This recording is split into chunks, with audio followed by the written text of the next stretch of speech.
IPhone కలిగి ఉండడం అనేది ఇండియాలో రిచ్గా కనిపించడానికి ఉన్న ఏకైక చవకైన మార్గం. ఈ రోజుల్లో చాలా మంది చేసేది ఏంటి, తమ చెమటను రక్తాన్ని చిందించి మరీ సేవింగ్స్ మొత్తాన్ని ఖాళీ చేసి ఐఫోన్ కొంటుంటారు. మీరు లక్షన్నర ఐఫోన్ కొనాలంటే మీ దగ్గర కనీసం 3 లక్షల క్యాష్ ఉండాలి.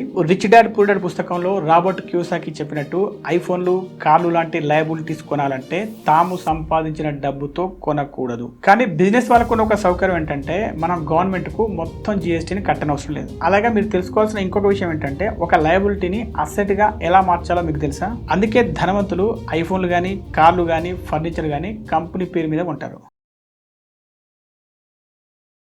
ఐఫోన్ 15 Pro Max 256GB మీరు ఆన్లైన్లో కానీ ఆఫ్లైన్లో కానీ కొనాలంటే ఇప్పుడున్న రేటు 1,48,900 రూపాయలు. కానీ ఈ ఐఫోన్ నాకెందుకు వచ్చిందో మీకు తెలుసా?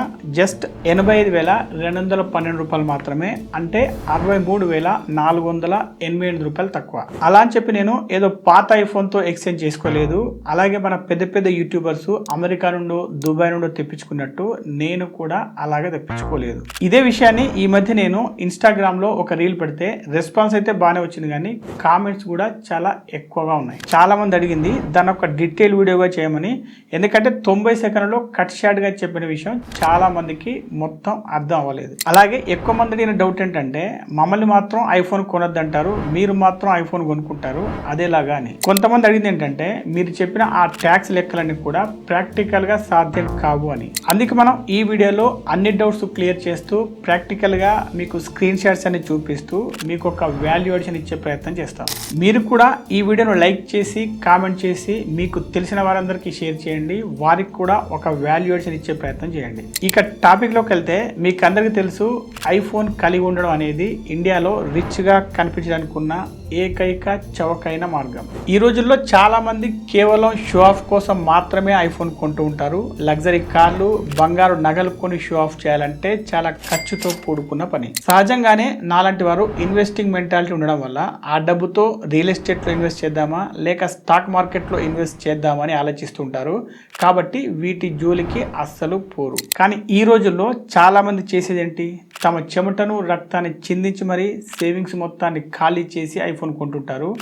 డబ్బులు లేకపోయినా సరే ఈఎంఐలోనైనా కొనుక్కుంటూ ఉంటారు. అంటే అతడు ఐఫోన్ అఫోర్డ్ చేయలేడు అన్న విషయం మనకు అర్థమవుతూ ఉంటుంది. ఐఫోన్ లాంటి ఒక లయబిలిటీని కొనాలంటే లేదా అఫోర్డ్ చేయాలంటే కొన్ని రిక్వైర్మెంట్స్ మ్యాచ్ అవ్వాల్సి ఉంటుంది.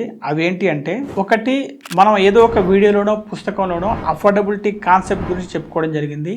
దాని ప్రకారం మీరు లక్షన్నర ఐఫోన్ కొనాలంటే మీ దగ్గర కనీసం 3 లక్షల క్యాష్ ఉండాలి. 80,000 ఐఫోన్ కొనాలంటే మీ దగ్గర కనీసం 1,60,000 క్యాష్ ఉండాలి. 2, రిచ్ డాడ్ పూర్ డాడ్ పుస్తకంలో రాబర్ట్ క్యూసాకి చెప్పినట్టు ఐఫోన్లు, కార్లు లాంటి లయబిలిటీస్ కొనాలంటే తాము సంపాదించిన డబ్బుతో కొనకూడదు. తాము సంపాదించిన ఆస్తుల ద్వారా వచ్చిన డబ్బుతో కొనాలి. అంటే మీకు ఒక ఇల్లు ఉంది, దాని ద్వారా రెంట్ వస్తుంది, ఆ రెంట్ డబ్బులతో కొనవచ్చు. కానీ ఇల్లు కొనడాన్ని పక్కన పెట్టి ఐఫోన్లు, కార్లు లాంటివి కొనకూడదు. అలాగే మీరు ఇదివరకే కొన్న షేర్లపై డివిడెండ్ లాంటివి వచ్చి ఉండవచ్చు.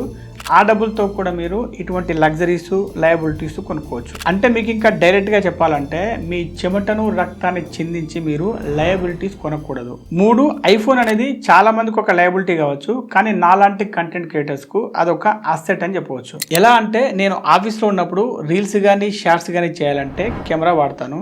మరి నేను బయటకు వెళ్ళినప్పుడు లేదా ఊరికి వెళ్ళినప్పుడు రీల్స్ తీయాలనుకోండి, అప్పుడు జేబులో ఐఫోన్ ఉందనుకోండి, ఇక కెమెరా కోసం వెతుక్కోవాల్సిన పని లేదు. అంటే దీన్ని ఇంకొక రకంగా చెప్పాలంటే ఓలా, ఊబర్ డ్రైవర్ కి కార్ అనేది అసెట్ ఎలాగో ఇది కూడా అలాగే అనమాట. ఎందుకంటే అది అతనికి సంపాదించి పెడుతుంది, కానీ మనలాంటి వారికి కార్ అనేది ఒక లగ్జరీ లేదా ఒక లయబిలిటీ. అంటే ఇక్కడ ఒకరి లయబిలిటీ ఇంకొకరికి అసెట్, ఒకరి అసెట్ ఇంకొకరికి లయబిలిటీ. ఇప్పటిదాకా చెప్పుకున్న విషయాలు మీకు కూడా అప్లై అవుతున్నాయి అనుకోండి, మీరు కూడా నిరభ్యంతరంగా ఐఫోన్ కొనుక్కోవచ్చు. ఇప్పుడు ఐఫోన్ 15 Pro Max, అది కూడా 256GB, ఇది మనకు 85,000కే ఎలా వచ్చింది అనేది డీటెయిల్ గా చూద్దాం. ఇందులో మనకి 3 స్టెప్స్ ఉన్నాయి. నెంబర్ 1, ఐటీసీ అంటే ఇన్పుట్ ట్యాక్స్ క్రెడిట్. కొత్త ఐఫోన్ కాస్ట్ 1,48,700 రూపాయలు ఉంది. అంటే దాంట్లో ఆల్రెడీ 18% జిఎస్టీ కూడా ఉంది.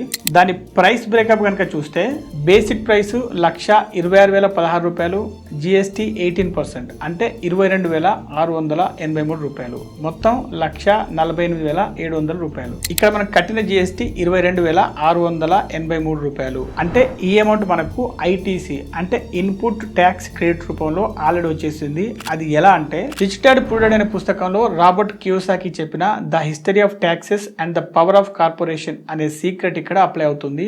అది ఎలా అంటే మనం ఐఫోన్ కొన్నది బిజినెస్ పర్పస్ కోసం, అంటే B2B పర్చేజ్ అనమాట. మీకు అందరికీ తెలుసు మన కంపెనీ పేరు DSM మీడియా. ప్రతి నెల మనం గవర్నమెంట్కు 20,000 నుండి 40,000 GST కడుతూ ఉంటాం.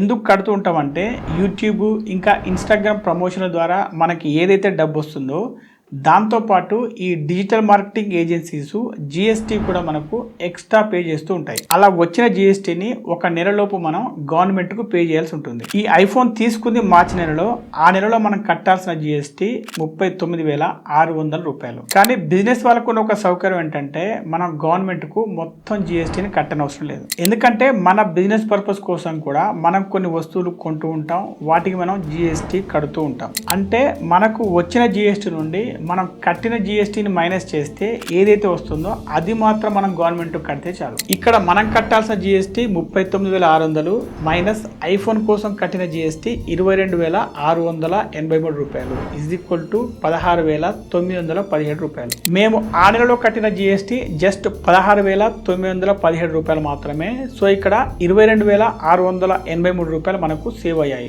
అయితే ఈ ఐటీసీ అనేది కేవలం బిజినెస్ అసెట్స్ కు మాత్రమే వస్తుంది. ఏది పడితే అది కొంటే రాదు. మీరు మెట్రో హోల్సేల్కి వెళ్ళి మీ ఇంటికి కావాల్సిన వస్తువులు గ్రాసరీస్ అన్ని కొనుక్కొని ఐటీసీ కోసం అప్లై చేస్తే అది మీకు రాదు. ఇక్కడ లాజిక్ ఏంటంటే మీ బిజినెస్ కోసం ఉపయోగపడుతూ మీ బిజినెస్ ను మరింత పెంచే అసెట్స్ కు మాత్రమే ఈ సౌకర్యం ఉంటుంది. కారు కొనుక్కుందాం, లక్షల్లో GST ఉంటుంది, ఐటీసీ బ్రహ్మాండంగా వస్తుంది కదా అంటే అది మనకు ఇవ్వరు. మామూలుగా మనం పర్సనల్ ఫైనాన్స్ గురించి మాట్లాడుకున్నప్పుడు అసెట్స్ లయబిలిటీస్ గురించి కూడా మాట్లాడుకున్నాం కదా.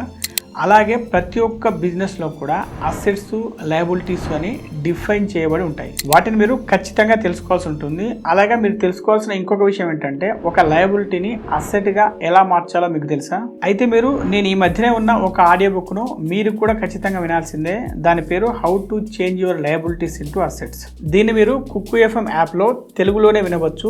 ఈ పుస్తకమే కాదు, మీకు నచ్చిన ఇలాంటి ఎన్నో పుస్తకాలు, ఆడియో బుక్స్, బుక్ సమరీస్ మీరు తెలుగులోనే వినేయవచ్చు. మీరు ఇంకా కుక్కు FM యాప్ డౌన్లోడ్ చేసుకోకపోతే వెంటనే డౌన్లోడ్ చేసుకోండి. ఎందుకంటే ఇప్పుడు 7 డే ఫ్రీ ట్రయల్ ఆఫర్ నడుస్తుంది. ఈ 7 రోజులు మీరు ఎటువంటి రిస్ట్రిక్షన్స్ లేకుండా ఏదైనా ఆడియో కంటెంట్ వినవచ్చు. 7 రోజుల తర్వాత మీరు కంటిన్యూ చేసుకుంటే మీకు 99 రూపాయలు డెబిట్ అవుతాయి. మరి ఇంకా ఆలస్యం దీనికి వెంటనే కుక్కు FM యాప్ డౌన్లోడ్ చేసుకోండి. ఈ 7 రోజుల ఫ్రీ ట్రయల్ ఎంజాయ్ చేయండి. మీ మనసుకు నచ్చింది వింటూ ఉండండి. ఈ వీడియో ద్వారా మీరు తెలుసుకోవాల్సిన ఇంకొక విషయం ఏంటంటే చాలా మంది ఐఫోన్ బిజినెస్ పర్పస్ కోసం తీసుకున్నా కూడా పర్సనల్ యూజ్ కోసమే వాడుతుంటారు. అందుకని ఇప్పుడు అవకాశం ఉంది కదా అని చెప్పి 10 ఐఫోన్లు 15 ఐఫోన్లు 20 ఐఫోన్లు కొనవచ్చా అనేది ఇక్కడ చాలా మందికి ఒక ప్రశ్న రావచ్చు. ఇంతకుముందు ఏదో ఒక వీడియోలో దీని గురించి చెప్పినట్టు గుర్తు, అయినా కూడా ఇందులో బ్రీఫ్గా చెప్పుకుందాం. ఐఫోన్ 14 రిలీజ్ అయిన కొత్తలో ఒక మార్వాడి ఐఫోన్ కొనాలనుకున్నాడు. అతడు చేసేది ఐస్ క్రీమ్ బిజినెస్. దానికి GST రిజిస్ట్రేషన్ ఆల్రెడీ ఉంది. సహజంగానే మార్వాడీలకు మంచి సర్కిల్ ఉంటుంది కాబట్టి తనకి తెలిసిన ఫ్రెండ్స్ అందరికీ, కిరాణా షాప్ వాళ్ళకి, తన షాప్కి రెగ్యులర్గా వచ్చే వారందరికీ ఒక మంచి ఆఫర్ ఇచ్చాడు. కొత్తగా ఐఫోన్ ఎవరైతే కొనాలనుకుంటారో వారు తన కంపెనీ పేరు మీద కొనుక్కుంటే వారికి 10,000 రూపాయలు మిగులుతాయి అని. తనకొచ్చే ఇన్కమ్ ట్యాక్స్ బెనిఫిట్ ను మీకు ఇస్తున్నాడు కాబట్టి ఈ అవకాశాన్ని మీరు ఉపయోగించుకోండి అని. మొత్తం సర్కిల్ నుండి ఒక 14 మంది ఐఫోన్ కొనుక్కున్నారు. ఆ 14 మందికి తలా 10,000 రూపాయల చొప్పున డబ్బులు తిరిగి ఇచ్చేశాడు. అది ఎలా ఇచ్చాడని ఒకసారి చూస్తే అప్పటి ఐఫోన్ కాస్ట్ MRP 1,10,000 రూపాయలు ఉంది. అంటే దాంట్లో ఆల్రెడీ GST 18% ఉంటుంది.